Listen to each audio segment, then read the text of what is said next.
बिस्मिल्लाहिर्रहमानिर्रहीम। अस्सलाम वालेकुम स्टूडेंट्स, मैं हूं अरशद अजीज, आपका फिजिक्स टीचर। आज हम डिस्कस करने जा रहे हैं टेस्ट नंबर 29 को। टेस्ट नंबर 29 बेस करेगा स्टेप स्कीम ऑफ स्टडीज के अकॉर्डिंगली यूनिट नंबर 4 की फर्स्ट डिवीजन के कॉन्सेप्ट्स पर।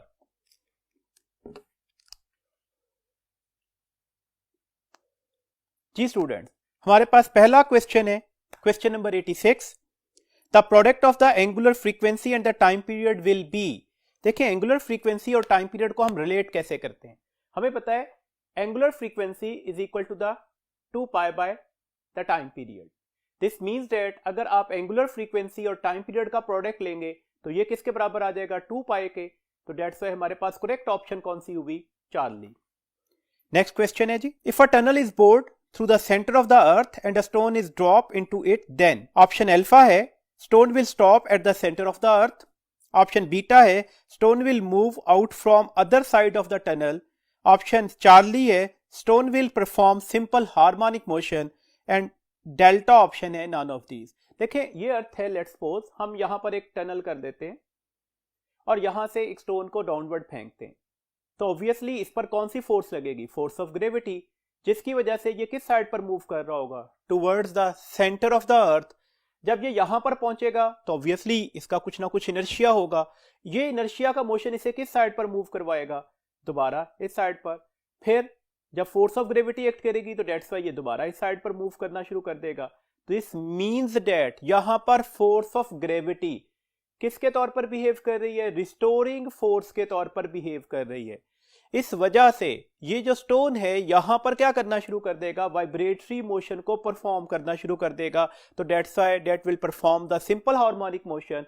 करेक्ट ऑप्शन हमारे पास हो गई चार्ली। नेक्स्ट क्वेश्चन है, question number 88। Which of the following is या फिर are essential for simple harmonic motion. देखें, आपको पता है सिंपल हार्मोनिक मोशन के लिए सबसे पहले तो रिस्टोरिंग फोर्स का होना जरूरी है, जिसकी वजह से पार्टिकल अपनी मीन पोजीशन की साइड पर मूव करता है। मीन से दोबारा दूसरी एक्सट्रीम की साइड पर क्यों जाता है, due to the property of inertia. तो that's why simple harmonic motion के लिए रिस्टोरिंग फोर्स और इनर्शिया का होना जरूरी है, otherwise simple harmonic motion perform नहीं हो सकती। तो कौन सी हमारे पास करेक्ट ऑप्शन होगी, that would be the charlie. और चार्ली ऑप्शन हमारे पास है 88 क्वेश्चन की, both A and B, where A option थी restoring force and beta option थी inertia.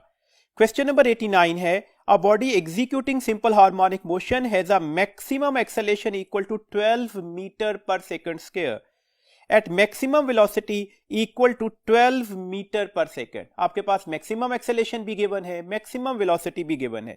the amplitude of the simple harmonic motion is, आपने amplitude बताना है। देखें, हमारे पास v नॉट मैक्सिमम वेलोसिटी किसके बराबर होती है, x नॉट ओमेगा के। दिस मीन्स डेट यहां से आप ओमेगा की वैल्यूज कैलकुलेट कर सकते हैं, that is a v naught divided by the x naught. अब आप देखिएगा मैक्सिमम एक्सेलेरेशन जिसे मैंने ए नॉट लिखा किसके बराबर होगा, ऑब्वियसली ओमेगा स्क्वायर, और यहां पर एक्स की बजाय क्या लिख देंगे, एक्स नॉट लिख देंगे। नेगेटिव का साइन हमने इग्नोर कर दिया क्योंकि हम सिर्फ वैल्यूज पर कंसर्न कर रहे हैं। ओमेगा किसके बराबर निकला, v naught over x naught के। तो मैंने यहां पर v naught over x naught की वैल्यूज लगा दी, ओमेगा का स्क्वायर भी था तो इसका हमने स्क्वायर भी ले लिया। अब v not square over x naught square और फिर मल्टीप्लाई भी एक्स नॉट से होना है, तो ये एक्स नॉट इस एक्स नॉट के स्क्वायर से कैंसिल हो जाएगा। तो ये हमारे पास a नॉट किसके बराबर निकलेगा, v not square over x not.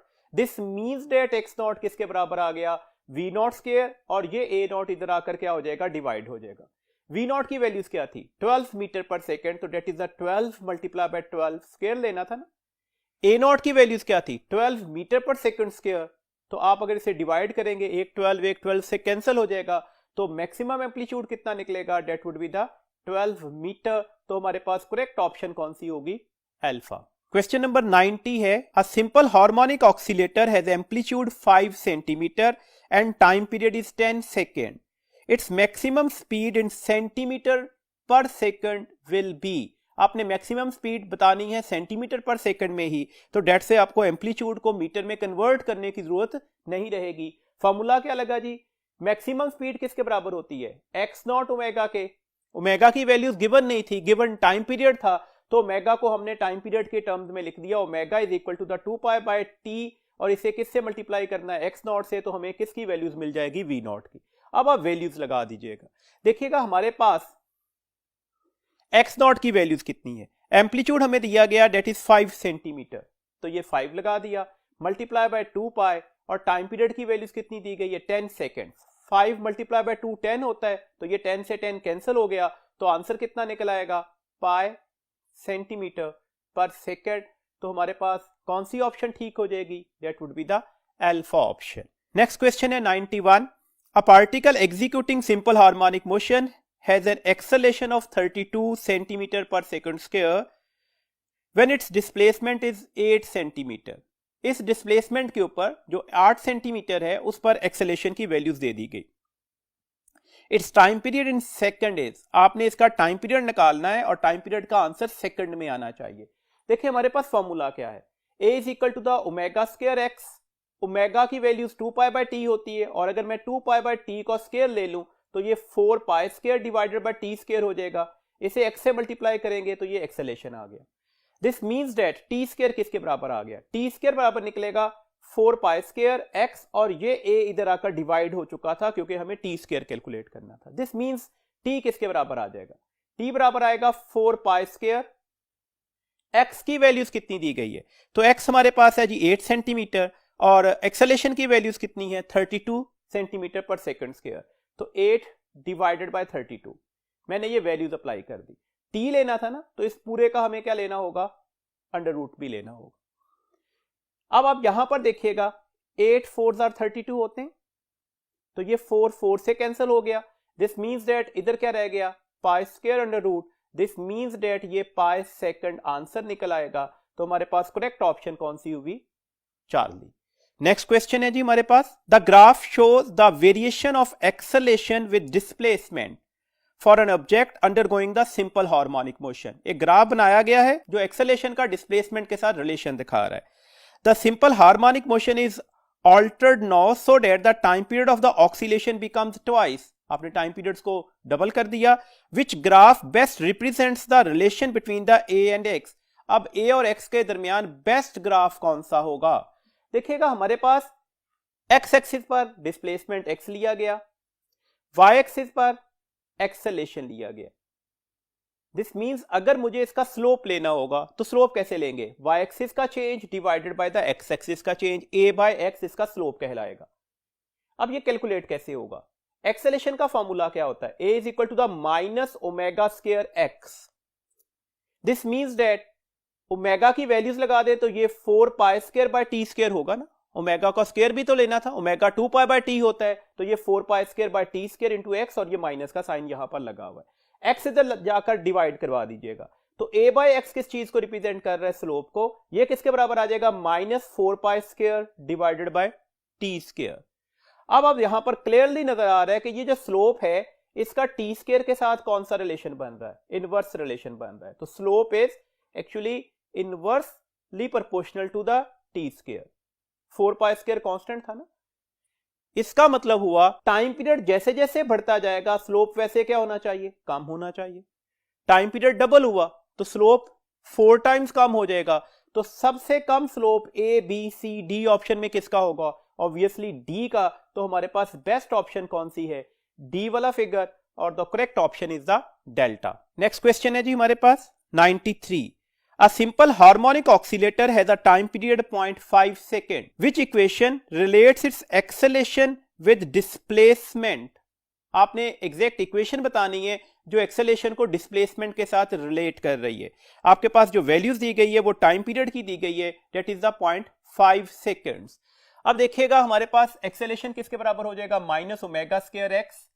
Omega की जगह पर ओमेगा की वैल्यूज लगाइएगा, that is 2 pi by T, और इसका स्क्वायर भी लेना होगा, तो ये आ गया 2 pi by T whole square x. तो आंसर हमारे पास क्या आ जाएगा, 2 पाई। टाइम पीरियड कितना था, 0.5 सेकेंड। 0.5 सेकेंड्स को क्या हम लिख सकते हैं 5 बाय 10 या 1 बाय 2, तो डेट्स वाई मैंने यहां पर क्या लिख दिया 1 बाय 2, और इसका स्क्वायर भी लेना है, और ये x के साथ मल्टीप्लाई हो रहा है और नेगेटिव का साइन भी है। 1 बाय 2 ऊपर जाकर मल्टीप्लाई होगा, तो आप इस एक्सप्रेशन को ऐसे लिख सकते हैं 2 पाई, और ये 1 बाय 2 का मतलब ये 2 मल्टीप्लाई हो गया, और इसका स्केयर भी लेना है साथ में x, नेगेटिव का साइन भी है, तो -2 इंटू 2 क्या हो गया 4 पाई स्केयर x, आपके पास एक्सेलेरेशन की वैल्यूज निकल आएगी। अब ऑप्शंस देखिएगा, हमारे पास अल्फा ऑप्शन है a is equal to the -20x, beta option है a is equal to the -40 pi x, charlie option है a is equal to the -4 pi whole square x, and delta option है a is equal to the -π/10 whole square x। तो इस वक्त हमारे पास कौन C correct option हो गई, Charlie. तो करेक्ट ऑप्शन है हमारे पास चार्ली। नेक्स्ट क्वेश्चन है जी 94, A and B show the mass m connected to the two identical springs as shown. The ratio of the time period of vibration in case A and case B is. आपने ratio calculate करनी है, तो सबसे पहले तो आप इसे 1 by 1 cases के अकॉर्डिंगली इसके टाइम पीरियड्स के साथ सॉल्व कर लेते हैं। देखें ये केस नंबर A है, इसमें दो स्प्रिंग्स किस कॉम्बिनेशन में लगे हुए हैं, सीरीज कॉम्बिनेशन में लगे हुए हैं। इनका अफेक्टिव स्प्रिंग कांस्टेंट किसके बराबर आएगा, K/N के। किसी एक स्प्रिंग के स्प्रिंग कांस्टेंट की वैल्यूज क्या है, K। कितने स्प्रिंग्स लगे हुए थे, 2, तो ये आंसर निकल आया K/2। टाइम पीरियड का फॉर्मूला क्या होता है, 2π√m/k। तो केस नंबर A के टाइम पीरियड का फॉर्मूला क्या हो जाएगा, 2πm डिवाइडेड बाय K की वैल्यूज लगानी है, तो K की वैल्यूज क्या थी, K/2, तो ये K/2 होल अंडर रूट आ गया, 2π ये 2 ऊपर मल्टीप्लाई हो जाएगा 2m/k अंडर रूट, तो ये आपके पास केस नंबर A का टाइम पीरियड निकल आया। देन केस नंबर B को सॉल्व करते हैं। ये दो स्प्रिंग्स आपके पास लगे हुए, इनके साथ सेम मैस अटैच है m, कौन सा कॉम्बिनेशन लगा हुआ है, पैरेलल कॉम्बिनेशन। अब इक्विवेलेंट या इफेक्टिव स्प्रिंग कांस्टेंट किसके बराबर आ जाएगा, Nk के। कितने स्प्रिंग्स लगे हुए थे, 2। इंडिविजुअल वैल्यूज क्या है स्प्रिंग कांस्टेंट की, K, तो अब इफेक्टिव स्प्रिंग कांस्टेंट किसके बराबर आ गया, 2K के। अब time period in case number B calculate कर लेते हैं, 2πm/k, K की वैल्यूज क्या थी, 2K, तो मैंने ये 2K की वैल्यूज लगा दी। Time period in case number B भी कैलकुलेट हो चुका, time period in case number A भी कैलकुलेट हो चुका। अब इनकी रेशियो ले लेते हैं, time period of case A divided by the time period of case B, 2π/2m divided by K under root, और फिर इसे डिवाइड कर दे 2m/m/2k। ये 2π से तो 2π कैंसिल हो गया, m/k अंडर रूट से कैंसिल हो जाएगा, ये 2 अंडर रूट यहां पर मौजूद है, और ये 2 अंडर रूट डिनोमिनेटर का डिनोमिनेटर था ना, ये ऊपर जाके मल्टीप्लाई हो जाएगा, तो 2 under root into 2 under root क्या हो जाएगा, 2। तो आंसर 2 भी लिखा जा सकता है, 2/1 भी लिखा जा सकता है, तो करेक्ट ऑप्शन हमारे पास कौन सी हो जाएगी, डेल्टा। नेक्स्ट क्वेश्चन है जी 95, the kinetic energy and potential energy of a particle executing simple harmonic motion will be equal when displacement is. आपने बताना है कि किस डिस्प्लेसमेंट पर किनेटिक और पोटेंशियल एनर्जी आपस में इक्वल हो जाती हैं। कंडीशन ऑफ द क्वेश्चन क्या है, किनेटिक और पोटेंशियल एनर्जी आपस में इक्वल है। देखिए किनेटिक एनर्जी का फॉर्मूला क्या होता है, half k x0 square minus half k x square, और पोटेंशियल एनर्जी का फॉर्मूला क्या होता है, half K x square, where x naught क्या है, एम्पलीट्यूड ऑफ वाइब्रेशन, और एक्स क्या है, डिस्प्लेसमेंट। अब देखिएगा हमें एक्स कैलकुलेट करना है ना, तो एक्स के फैक्टर एक जगह पर ले आते हैं, ये फैक्टर इधर जाकर क्या हो जाएगा, प्लस हो जाएगा, तो half K x naught square, half K x square, और ये भी इधर जाकर ऐड हुआ, plus half K x square. इस पर फोकस कीजिएगा, तो ये आपके पास सिंपल के एक्स स्क्वायर बनता हुआ नजर आ रहा है। This means date half K x naught square किसके बराबर आ जाएगा, के एक्स स्क्वायर के। के से के कैंसिल हो गया, तो बेटा एक्स स्क्वायर किसके बराबर आ गया, x naught square bye 2k। आपने एक्स कैलकुलेट करना था, तो दोनों साइड पर आप स्क्वायर रूट ले लीजिएगा, तो स्क्वायर रूट के साथ आप अगर इसे लिखेंगे तो x naught square by 2 under root, that can be also write as x naught by under root 2। Amplitude को ए से रिप्रेजेंटेशन दी गई, तो डेट से आप इसे ऐसे भी लिख सकते थे। तो इस वक्त हमारे पास करेक्ट ऑप्शन कौन सी है, that is the beta. Next question है जी 96, the angular frequency of a simple pendulum is omega radian per second. Now if the length is made 1/16 of the original length, the angular frequency becomes the. Simple pendulum के case में हमने पढ़ा था कि angular frequency का formula जो है वो इक्वल होगा under root g by l के। इसका मतलब है एंगुलर फ्रीक्वेंसी इनवर्सली प्रोपोर्शनल है लेंथ अंडर रूट के। अब देखें कहा क्या गया, लेंथ को 1/16 कर दिया गया, ओमेगा पर क्या फर्क पड़ेगा, कौन सा रिलेशन है इनके दरमियान जी, इनवर्स। इसका मतलब है 1/16 का इनवर्स क्या होगा, 16। इधर L के साथ अंडर रूट भी था, तो डेट्स वाई यहां पर आपको इसके साथ अंडर रूट भी लेना होगा, तो 16 अंडर रूट का आंसर क्या निकलेगा, डेट इज 4। तो आंसर इसका मतलब क्या हुआ, 4 टाइम्स ओमेगा में चेंज आ चुका होगा, तो नया आंसर क्या हो चुका होगा, 4 ओमेगा। तो करेक्ट ऑप्शन हमारे पास क्या हो गई, बीटा। नेक्स्ट क्वेश्चन है जी 97, the acceleration of simple pendulum while it moves towards the extreme position is.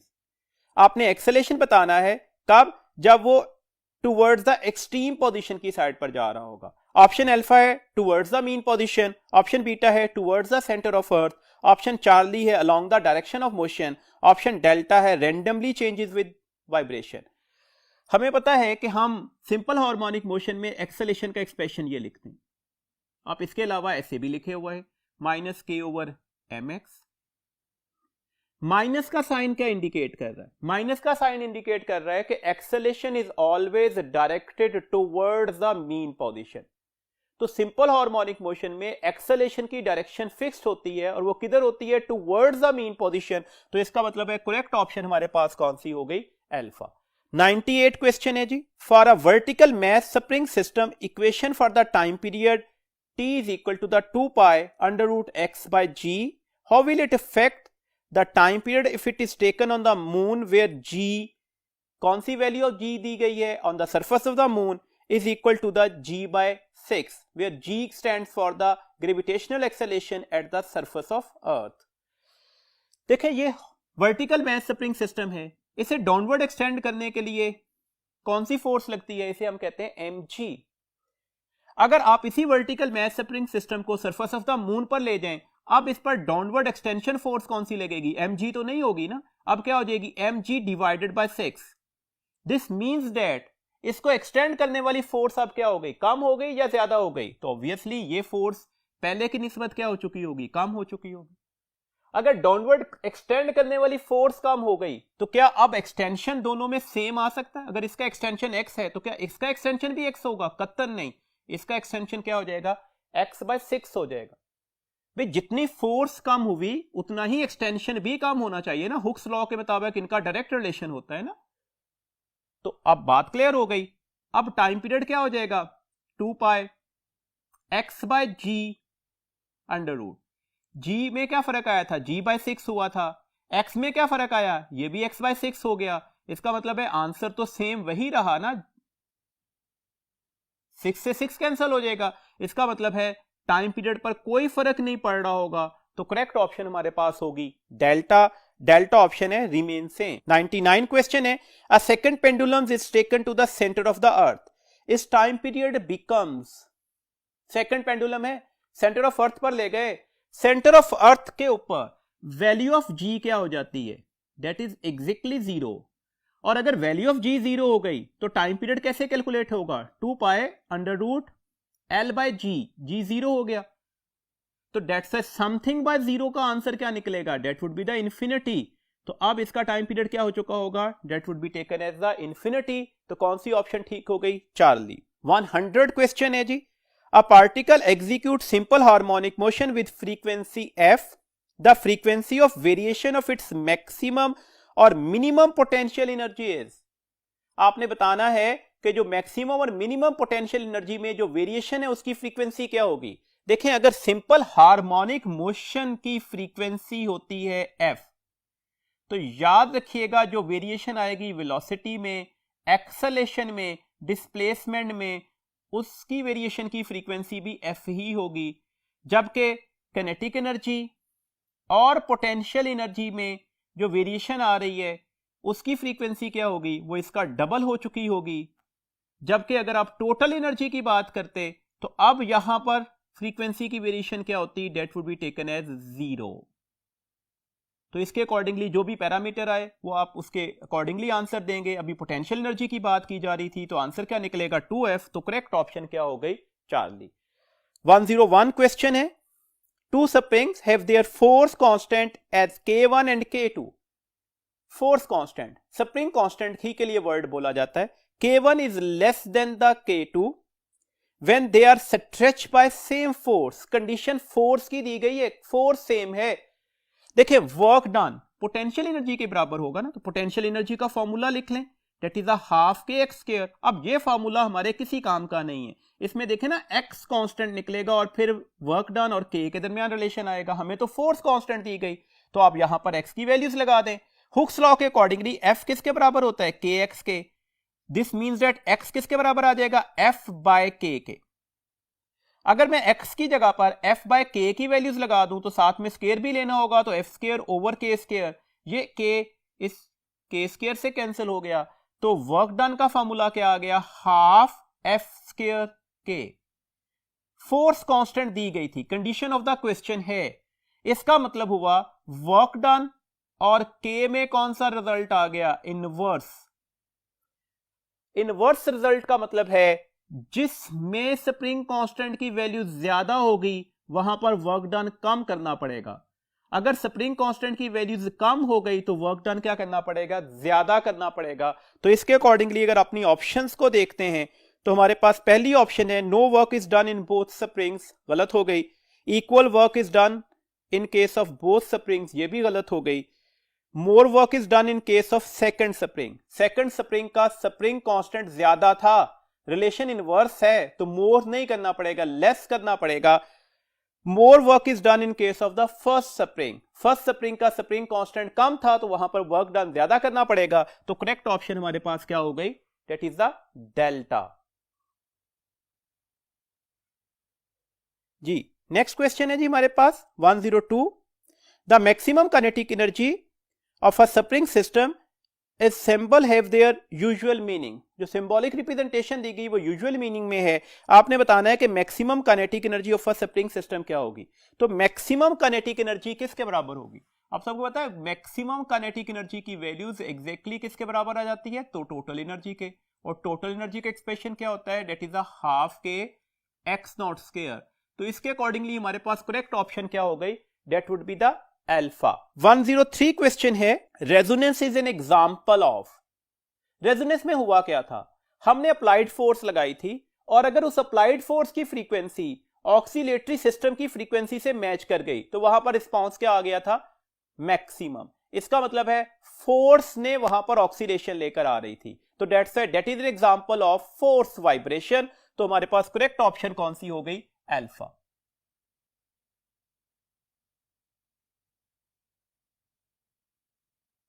Next question है हमारे पास जी 104. विच of the following is an example of mechanical resonance. आपने मैकेनिकल रेजोनेंस की एग्जाम्पल बतानी है. ऑप्शन अल्फा है microwave oven, option beta है tuning of a radio. Microwave oven और tuning of a radio जो है वो इलेक्ट्रिकल रेजोनेंस की एग्जाम्पल्स होती हैं. ऑप्शन चार्ली है motion of a swing under periodic force. तो कौन सी ऑप्शन ठीक हो गई, ऑप्शन चार्ली. नेक्स्ट क्वेश्चन है जी हमारे पास 105. The equation of a motion of a point is, equation लिखी हुई है where x is in metre and T is in second. What are the value of the period of oscillation and the maximum velocity of that point is. आपने time period और maximum velocity calculate करनी है. सबसे पहला काम तो करें, जो इक्वेशन आपको दी गई है उस इक्वेशन को जनरल इक्वेशन से कंपेयर कर लें. जब आप इसे जनरल इक्वेशन से कंपेयर करेंगे तो आपको नजर आ रहा है कि ये एम्पलीट्यूड की वैल्यूज आ गई और ये वैल्यूज ऑब्वियसली मीटर में होगी क्योंकि गिवन ही डाटा मीटर में था. साइन फंक्शंस को कंपेयर कीजिएगा तो ओमेगा टी किसके बराबर आ गया, पाई बाय 2 इंटू टी के. टी से टी कैंसिल हो गया तो ओमेगा की वैल्यूज आ गई पाई बाय 2. ओमेगा इसके अलावा कैसे लिखा जाता है, 2 पाई बाय टी से. तो यहां से टाइम पीरियड कैलकुलेट हो जाएगा, पाई से पाई कैंसिल हो जाएगा, क्रॉस मल्टीप्लाई कर दीजिएगा, टी इधर जाके मल्टीप्लाई होगा, 2 इधर जाके मल्टीप्लाई होगा तो 2 इंटू 2 क्या हो जाएंगे 4. तो ये 4 सेकेंड्स आ गए. टाइम पीरियड तो निकल आया कितना है जी, 4 सेकेंड. पीक वेलोसिटी लेनी है तो पीक वेलोसिटी का फॉर्मूला क्या होता है, x not omega. X not calculate हो चुका, ओमेगा की वैल्यूज कैसे लेंगे, तो ओमेगा की वैल्यूज हम यहां से 2 पाई बाय टी से भी ले सकते हैं, तो दैट्स व्हाई हम यहां पर 2 पाई बाय टी लिख सकते हैं. दिस मीन्स दैट ये क्या हो गया, दैट इज अ 4, 2 से मल्टीप्लाई होकर 4 हो जाएगा, पाई इंटू 10 रेज की पावर -2 और ये टाइम पीरियड ऑलरेडी था 4, तो 4 से 4 कैंसिल हो जाएगा, तो पाई इंटू 10 रेज की पावर -2 मीटर पर सेकेंड। तो हमारे पास करेक्ट ऑप्शन कौन सी हो जाएगी? चार्ली। मैं चार्ली ऑप्शन को एक बार पढ़ता हूं जी। चार्ली ऑप्शन है हमारे पास, the time period is 4 second while the maximum velocity is 3.14 into 10 raised की पावर -2 मीटर पर सेकेंड। देखें पाई की वैल्यूज क्या होती है 3.14, तो डेट्स वैल्यूज ऐसे भी लिखी जा सकती थी। क्वेश्चन नंबर 106 है जी। A body executing simple harmonic motion has an amplitude x0 and time period is t. The time required by it to travel from x is x0 to x is x0 by 2. This means that ये जो particle है ना, ये travel कैसे कर रहा है, ये एक्सट्रीम पोजीशन से टुवर्ड्स द मीन पोजीशन जा रहा है। अब गलती नहीं करनी यहां पर, अब x जो है x0 cos थीटा के साथ आपको लिखना होगा। देखो ना, अगर आप एक्सट्रीम पोजीशन से स्टार्ट लेते हैं तो ऑब्वियसली इनिशियल फेज क्या निकलेगा 90 डिग्री, तो डेट से x की इक्वेशन क्या हो जाएगी x0 sine of theta plus initial phase, और 90 प्लस थीटा का अगर साइन देंगे तो वो cos थीटा होता है। अब कंडीशन ऑफ द क्वेश्चन लगा दें। कंडीशन ऑफ द क्वेश्चन क्या है, x की वैल्यूज x0 बाय 2 पर आपने वैल्यूज को कैलकुलेट करना है, टाइम को कैलकुलेट करना है। ये x0 आ गया, यहां पर हमने cos लिखा और थीटा की जगह पर मैंने 2 pi by T into T की वैल्यूज लगा दी। x0 से x0 कैंसिल हो गया, ये cos इस साइड पर जाकर इनवर्स हो जाएगा, तो डेट्स वाई ये cos इनवर्स आ गया। यहां पर वैल्यूज क्या रह गई थी 1/2, इस साइड पर फैक्टर क्या रह गया 2 pi by T into small T. Cause of 1/2 बेटा किसके बराबर होता है, कॉज ऑफ 1/2 बराबर होगा 60 डिग्री के, तो डेट्स वाई ये आ गया 2 pi by capital T into small T. Degree radian में कन्वर्ट कर सकते हैं, क्या मैं इसे लिख सकता हूं पाई बाय 3, 60 डिग्री को मैं पाई बाय 3 भी लिख सकता हूं, तो डेट्स से अब रिलेशन हो गया 2 pi by T into small T, pi से पाई कैंसिल हो गया, क्रॉस मल्टीप्लाई कर दीजिएगा, टी इधर जाकर मल्टीप्लाई हो जाएगा, टी ये 2 इधर आकर डिवाइड हो जाएगा, 3 ऑलरेडी था, 2 3 6, तो ये टाइम की वैल्यूज आ जाएगी। तो टी किसके बराबर निकला टी बाय 6 सेकेंड्स के, where capital T is the time period, तो हमारे पास करेक्ट ऑप्शन हो गई अल्फा। 107 क्वेश्चन है, 4 pendulums A, B, C and D are suspended from the same spot as shown. A and C are of the same length while B is smaller than A and D is larger than A. If A is given a displacement and set to oscillate, आपसे कहा गया कि A को आप oxalate करवा दें। Obviously A इस cord के थ्रू इन तीनों ऑक्सीलेटरी सिस्टम के अंदर एनर्जी को ट्रांसफर करेगा। कहां पर रिस्पांस मैक्सिमम आएगा, जहां पर पीरियोडिक फोर्स की जो फ्रीक्वेंसी है वो ऑक्सीलेटिंग सिस्टम की फ्रीक्वेंसी से मैच कर जाए, और फ्रीक्वेंसी सिर्फ पैरामीटर होती है लेंथ का, इसके अलावा किसी चीज से वेरी नहीं करती। तो डेट से जिनकी लेंथ आपस में बराबर होंगी उनकी फ्रीक्वेंसी सेम होगी, तो डेट से मैक्सिमम रिस्पांस आपको कहां पर नजर आ रहा होगा सी में। तो करेक्ट ऑप्शन हमारे पास क्या होगी बीटा। बीटा ऑप्शन में पढ़ देता हूं जी, बीटा ऑप्शन है C will vibrate with maximum amplitude. Question number 108 है, an object attached to one end of a spring makes 20 complete oscillation in 10 second, its frequency is, क्या कहा गया 10 सेकेंड में कितनी ऑक्सीलेशंस कंप्लीट करता है 20। फ्रीक्वेंसी कैलकुलेट करनी है। फ्रीक्वेंसी का मतलब क्या होता है number of oscillation in 1 second, तो 1 सेकेंड में कितनी ऑक्सीलेशन लेकर आएगा 20 बाय 10, तो आंसर क्या आ जाएगा 2 ऑक्सीलेशंस। तो 1 सेकंड में जो हमारे पास नंबर ऑफ ऑक्सीलेशंस होती हैं उन्हीं को हम क्या बोलते हैं फ्रीक्वेंसी। तो फ्रीक्वेंसी क्या आ जाएगी दैट इज द 2 हर्ट्ज। तो करेक्ट ऑप्शन हमारे पास आ गई अल्फा। 109 क्वेश्चन है, in simple harmonic motion 4 options दी गई, the acceleration is greatest at the maximum displacement. Obviously ऐसा ही होता है, एक्सेलेरेशन का फॉर्मूला क्या था that is the minus omega square x. A और एक्स में डायरेक्ट रिलेशन है, एक्स जब मैक्सिमम होगा एक्सेलेरेशन भी क्या हो जाएगा मैक्सिमम हो जाएगा। ऑप्शन बीटा है, the velocity is greatest at the maximum displacement. Maximum displacement के ऊपर वेलोसिटी 0 होती है। वेलोसिटी कब मैक्सिमम होती है? मीन पोजीशन पर। तो ये ऑप्शन गलत हो गई। 4th ऑप्शन है the period depends on the amplitude. तो टाइम पीरियड ना एम्पलीट्यूड पर डिपेंड कर रहा होता है, ना mass of the simple pendulum पर डिपेंड कर रहा होता है। तो ये ऑप्शन भी गलत हो गई। डेल्टा ऑप्शन है the acceleration is constant. Simple harmonic motion में एक्सेलेरेशन कांस्टेंट नहीं हो सकता, वो डिस्प्लेसमेंट के साथ साथ चेंज करता रहता है। तो डेट्स इस वक्त करेक्ट ऑप्शन हमारे पास कौन सी है? अल्फा। 110 क्वेश्चन है a block attach to a spring undergoes a simple harmonic motion on a horizontal frictionless surface. Its total energy is 100 joule. When the displacement is half of the amplitude, the kinetic energy is. आपने kinetic energy calculate करनी है, total energy given है और एक condition of the question given है। kinetic energy का formula क्या होता है? Half K x naught square minus x square, और यहां पर हमने इसको विद इन द ब्रैकेट लिख दिया। कंडीशन ऑफ द क्वेश्चन लगाते हैं। कंडीशन ऑफ द क्वेश्चन क्या है? जो x है वो x नॉट बाय 2 के बराबर है, half of the amplitude. That's half के एज इट इज आ गया, एक्स नॉट स्क्वायर लिखा और x की जगह x नॉट बाय 2 लिया और इसका स्क्वायर भी लेना है, तो ये x नॉट स्क्वायर बाय 4 हो गया। इस पर फोकस कीजिएगा, कितना एलसीएम बन रहा है? 4। डेट्स ये 4x नॉट स्क्वायर लिखा जाएगा और ये माइनस एक्स नॉट स्क्वायर आ गया। 4x not square minus x naught square कितना हो गया? 3x not square divided bye 4, और ये हाफ के से तो ऑलरेडी मल्टीप्लाई हो रहा था। क्या इसको ऐसे लिख सकते हैं? ये अलहदा कर दें 3/4 और half K x naught square अलहदा कर दें। टोटल एनर्जी किसके बराबर होती है? Half K x naught square के ही। तो इसका मतलब है यहां पर ये एक्सप्रेशन वैलिड हो गया। हाफ ऑफ द एम्पलीट्यूड के ऊपर काइनेटिक एनर्जी जो है वो 3 times of the total energy divided by 4 के बराबर होती है। ये बात इस तरह से भी याद रखनी है एमसीक्यूज के लिए। अब टोटल एनर्जी गिवन थी 100 जूल, किससे डिवाइड कर रहे हैं? 4 से, और मल्टीप्लाई किससे कर रहे हैं? 3 से।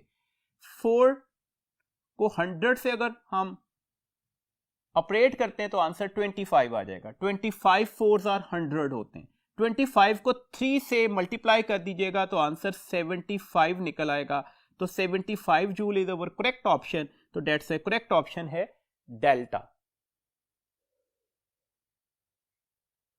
नेक्स्ट क्वेश्चन है जी हमारे पास 111 the tension in simple pendulum eight extreme position is. देखिए मीन पोजीशन की पहले बात करते हैं। ये मीन पोजीशन है, यहां पर वेट ऑफ द पेंडुलम के साइड पर होगा vertically downward, tension in the setting के साइड पर होगी वर्टिकली अपवर्ड। तो मीन पोजीशन पर टी किसके बराबर निकलता है? mg के बराबर। अब एक्सट्रीम पोजीशन की बात कर लेते हैं। ये एक्सट्रीम पोजीशन है, टेंशन इन द सेटिंग ये है, वेट वर्टिकली डाउनवर्ड होगा। वेट के कंपोनेंट्स बनाते हैं।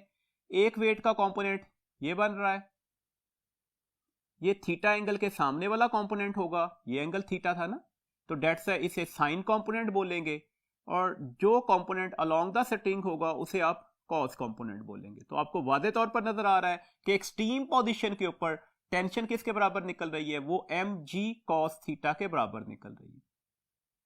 दिस मीन्स दैट हमारे पास इस वक्त करेक्ट ऑप्शन कौन सी है? That is the delta. Next question है जी question number 112 a particle executing a vibratory motion while passing through the mean position है। मीन पोजीशन से पास कर रहा है। 4 ऑप्शंस हैं। Option alpha maximum potential energy and minimum kinetic energy, option beta maximum kinetic energy and minimum potential energy. तो ये option ठीक होगी ना। मीन पोजीशन के ऊपर काइनेटिक एनर्जी अपनी मैक्सिमम वैल्यूज पर चली जाती है और वैल्यूज निकलती है half K x naught square, जबकि मीन पोजीशन के ऊपर पोटेंशियल एनर्जी की वैल्यूज मिनिमम हो जाती है और ये 0 हो जाती है। तो मीन पोजीशन पर काइनेटिक एनर्जी तो मैक्सिमम होगी, व्हाइल द पोटेंशियल एनर्जी क्या होती है? वो मिनिमम होती है। तो दैट्स ए करेक्ट ऑप्शन हमारे पास क्या हो गई? बीटा।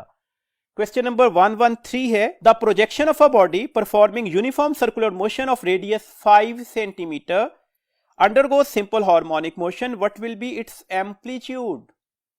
अगर एक पार्टिकल सर्कुलर मोशन में मूव कर रहा है तो ऑब्वियसली उसका प्रोजेक्शन किसी एक डायामीटर के ऊपर परफॉर्म कर रहा होगा सिंपल हार्मोनिक मोशन को, और यहां पर हमारे पास जो रेडियस है वही इसके एम्पलीट्यूड के बराबर निकलेगा। तो कितना रेडियस था? 5 सेंटीमीटर। तो प्रोजेक्शन का जो सिंपल हार्मोनिक मोशन परफॉर्म कर रहा था एम्पलीट्यूड क्या निकलेगा? वो भी 5 सेंटीमीटर निकलेगा। तो करेक्ट ऑप्शन हमारे पास क्या हो गई, बीटा। 114 क्वेश्चन है, what will be the total energy of a mass attached to a spring with spring constant 4 newton per metre when displaced through the 50 centimetre.